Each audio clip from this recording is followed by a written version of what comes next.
Hello everyone and welcome back to another video, and today we're going to be talking about if Tales of Tanorio will fail or if it will succeed. Now, I'm not saying that this is a guarantee at all. However, I do believe that it's good to talk about because with all of the recent controversy, all of it, what I'm concerned with is what will happen on release day. I know a lot of people still plan to play, and me included. Like, I have not lost faith in the devs at all. I literally made a whole entire video commenting about the whole scenario on Saturday, and you know, it definitely, like I said, it was uncalled for from the community, but also, like, there should be some criticism for the devs. They said it themselves that, you know, they need to be criticized for their mistake.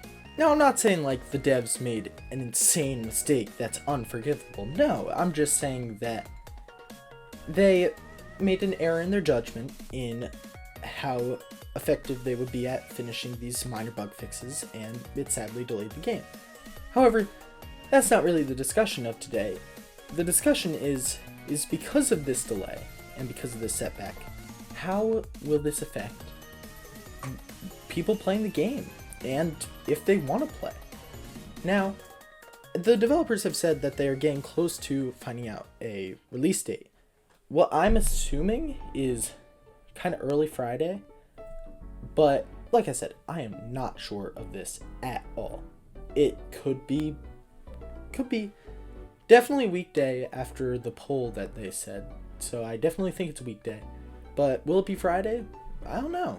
I hope so, because I think it would be really helpful for me and a lot of content creators for recording.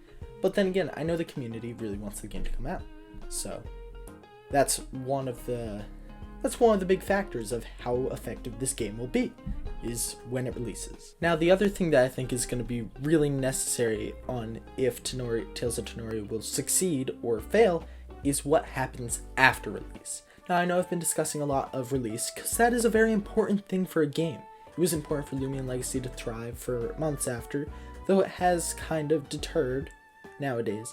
It is really effective.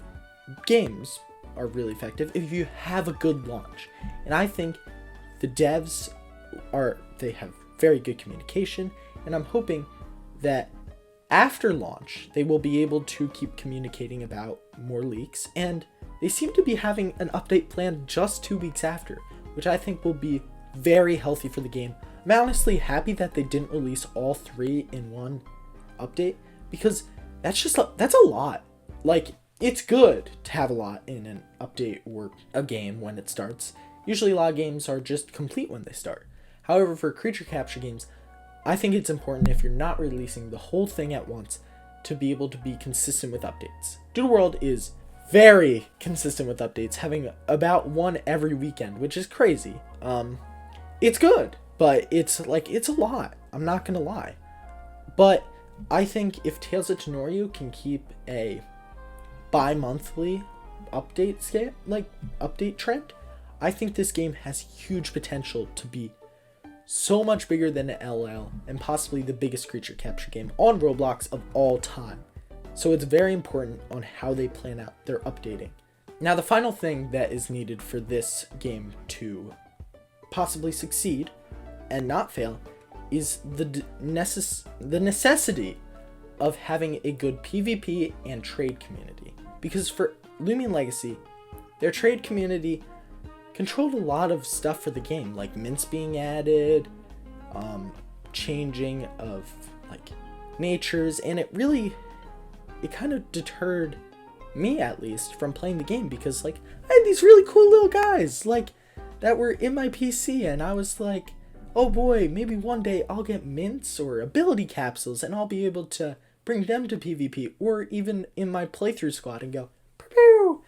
However, it kind of was really sad for me to hear that they might not add secret ability capsules ever because of traders being upset about it. And I mean, you can't please the whole community, but it's kind of upsetting to hear that one group of people controlled how this one possibly benefit for a lot of people was never added.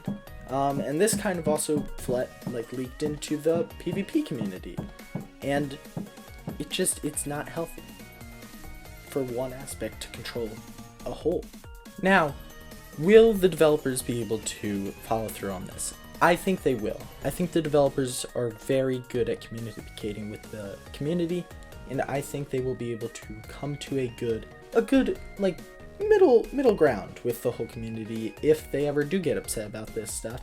And they will still implement it, but possibly add in like maybe an effect on stuff with secret abilities in the wild. But then again, I really don't think that will be a problem with this, since there's very little in-game payment in the game, which I think is really healthy for the game as well. But that's going to end my video today. Will Tales of Tanorio fail or succeed? I don't know. If you want to let me know what you think in the comments, then go right ahead. But thank you all so much for watching, and I'll see you all next time. Bye everyone. Bye-bye.